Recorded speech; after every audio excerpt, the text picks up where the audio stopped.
Për herë të parë që nga nisja e përpjekjeve të reja diplomatike amerikane, përfaqësues të Shteteve të Bashkuara, Ukrainës dhe Rusisë, ulen në të njëjtën tryezë në Abu Dhabi, në një takim trepalësh që synon t'i jap fund luftës së zgjatur në Ukrainë. Bisedimet të organizuara nga Emiratet e Bashkuara Arabe shënojnë një moment të ri në diplomacinë ndërkombëtare rreth konfliktit që po hyn në vitin e 4. Nisma mbështetet nga administrata e presidentit amerikan Donald Trump, e cila ka paraqitur disa variante të një plani paqeje.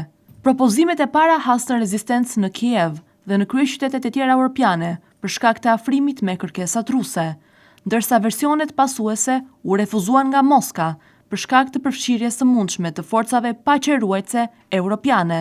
Çështja kryesore e bisedimeve mbetet territori, veçanërisht rajoni Donbasit në lindje të Ukrainës.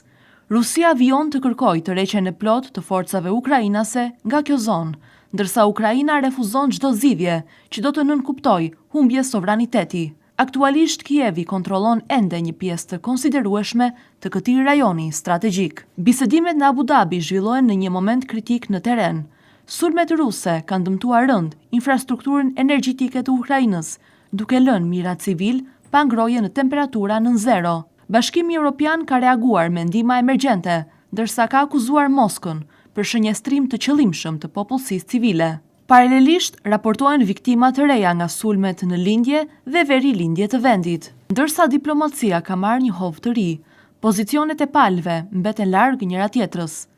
Rusia këmbëngul se do të ndjek objektivat e saj ushtarake nëse negociatat dështojnë, ndërsa Ukraina kërkon garanci të fortë sigurie mbas lufte. Kontaktet e fundit me zyrtarëve amerikan dhe udhëheqjes ruse, si dhe takimi mes Trump dhe presidentit Ukrainas në Davos, kanë shtuar pritshmëritë për një marrëveshje, por paqartësitë mbeten ende të mëdha.